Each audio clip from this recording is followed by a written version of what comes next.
Welcome in, everyone. I'm your host, Gabe, and this is Tradecraft.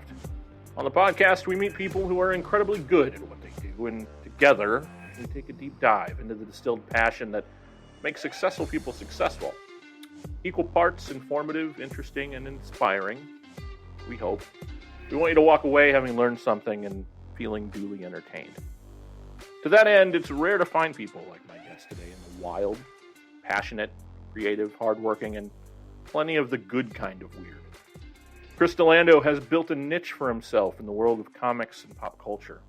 Currently running the content department for ReedPop, the largest purveyors of pop culture conventions in the world, the same folks that bring you New York Comic Con, Star Wars Celebration, Crunchyroll Expo, and more. We will dive into executing on shows of this size, the kind of physical and emotional toll it takes, and of course, his love of Oreos and Tom Cruise. In full disclosure, Chris is a close friend, and I'm so happy he's here with us today. Chris Delando, welcome to Tradecraft. Thank you for having me. This is officially an Oreo and Tom Cruise podcast, and I am ready to party. Well, if there's anyone that's good at what they do, it's the fine folks at Oreos and Tom Cruise himself.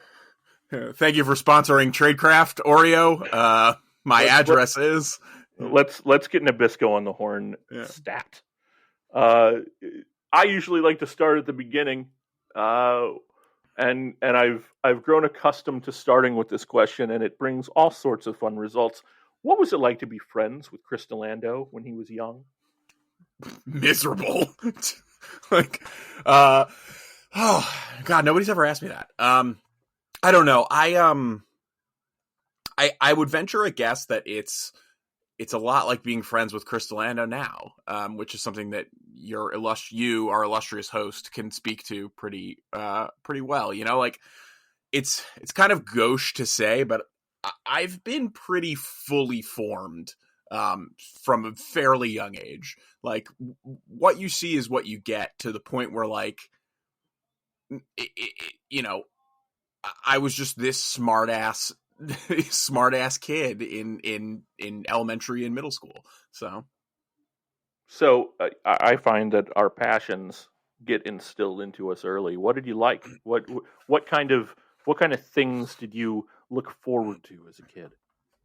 Yeah, I mean, like any red-blooded American child growing up in the 1990s, I had a love of Teenage Mutant Ninja Turtles, Mighty Morphin Power Rangers, X-Men cartoon, Spider-Man cartoon, Batman the Animated Series, all of the accoutrement that came with action figures, VHS tapes, trips to Pizza Hut, all of that. And that love of, like, superhero genre fiction has carried through my entire life. It's the reason you and I are sitting here talking right now. But, like, at a really young age, I was really taken with movies. As you know, I'll sit and I'll talk about movies forever. And you and I share a love of, like, movies like Back to the Future, real Spielbergian stuff. And those types of movies made a really strong impression on me as a kid, specifically like Back to the Future, Jurassic Park, Star Wars, obviously, Indiana Jones, kind of epic genre serial type adventure movies.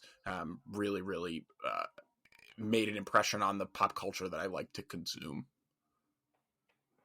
I think we're going to touch on something a little bit later that kind of talks about this and kind of digs into that. But I'm seeing some connection here between your love of big, grandiose film and maybe building things later in your career. We're going to get into it. Tell me about high school. Were you one of those kids that got a job right away at like 14, like me? Because I started at Taco Bell early, or did you wait a while, enjoy the childhood, just kind of soak it all in?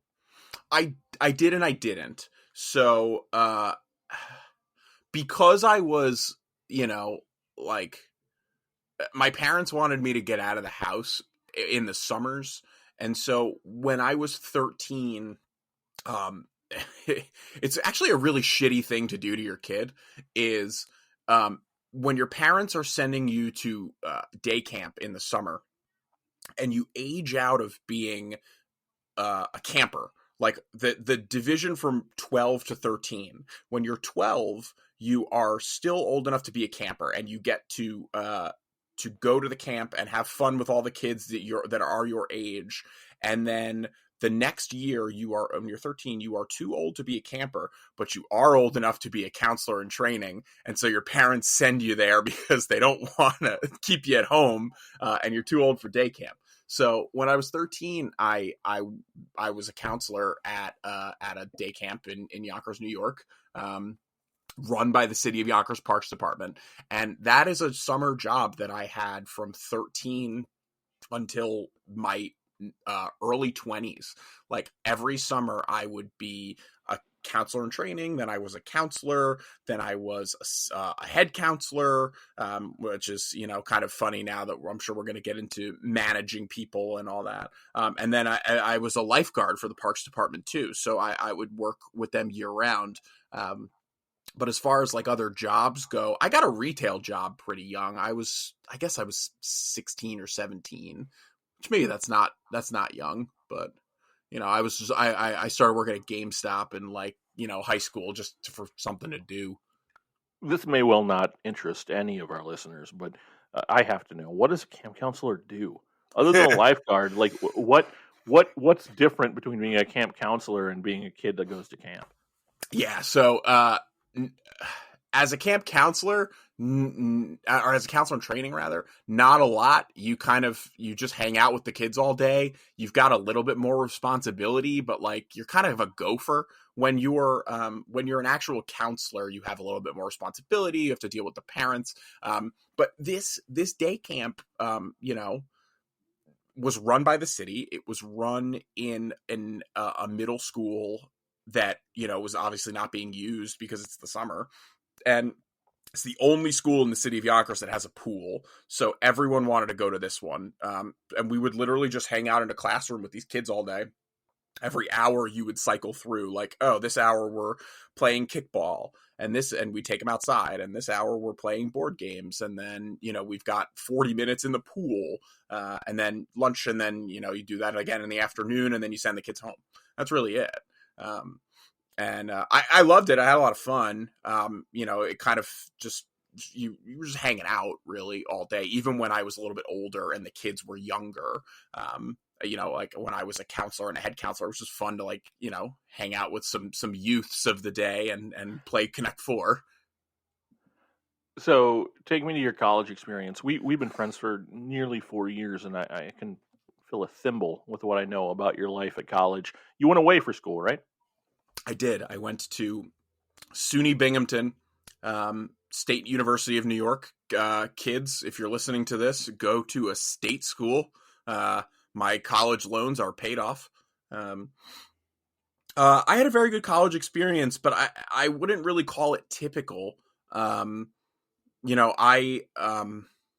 It's funny to think, the way that I am now, and I wasn't like a social butterfly in college. I kind of kept to myself, and I had a core group of friends, that lived in my dorm or lived in, nearby in the apartment building I was living in. And I was never and still am not a going out to bars party type of person.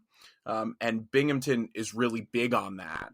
So I didn't partake in that a lot, in that culture of the school a lot, but we used to get turned up in our dorm room a lot, and like in our off-campus housing complex quite a bit. It just always, maybe it's the frugality in me, but I always was just like, well, we have beer here and it's much cheaper. Why are we going to go stand there and drink the same beer for more money? Life lessons that would carry me through to my budgeting in later life.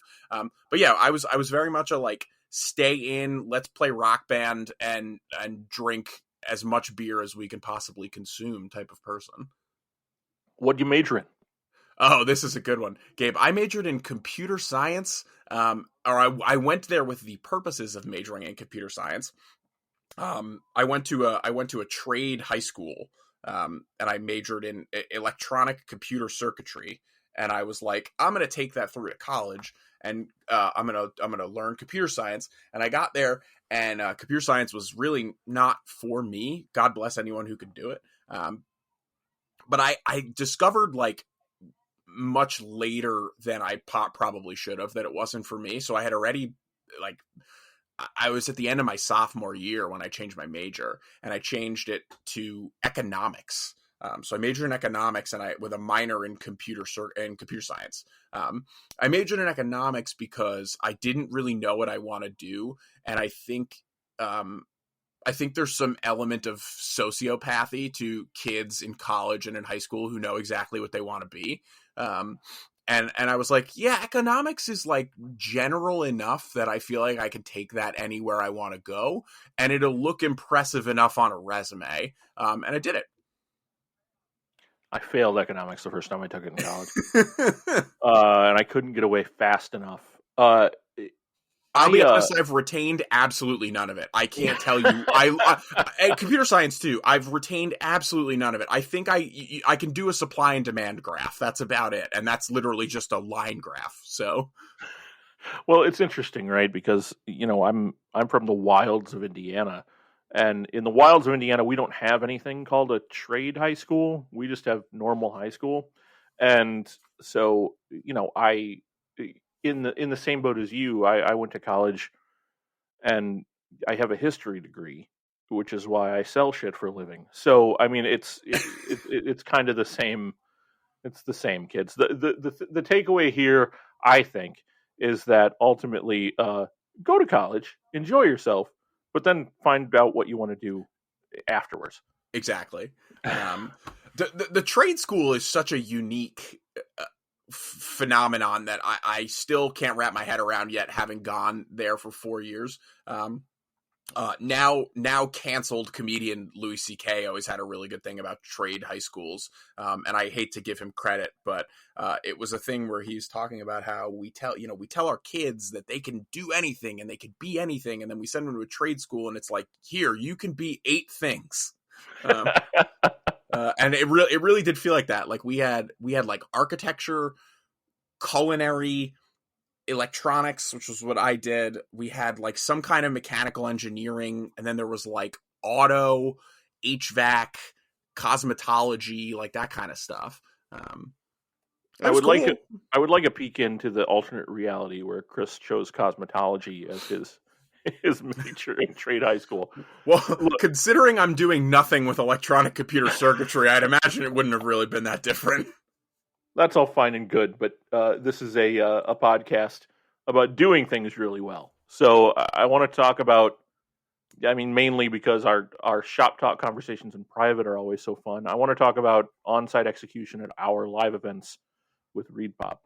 I'm gonna gush, so prepare yourself. You inspire awe in me with your ability to separate the want to from the have to. And we talk about your budgeting skills, and I think that's where it comes in. But when we're on site and decisions have to be made right now, that's key. So let's start there. What do you think contributes to that ability to make the next best decision? I find myself with decision fatigue pretty regularly, but you seem to have an uncanny ability to leap if you need to. Well, that's very kind of you to say. It does not feel that way to me ever.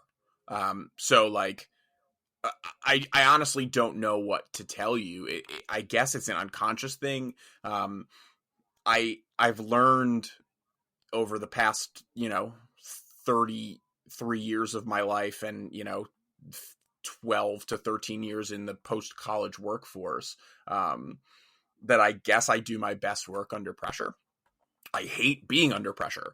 I don't handle stress or anxiety very well. Certainly not in a post-pandemic world. So sometimes I guess I'm the type of person that needs a little bit more structure. So when we're in a situation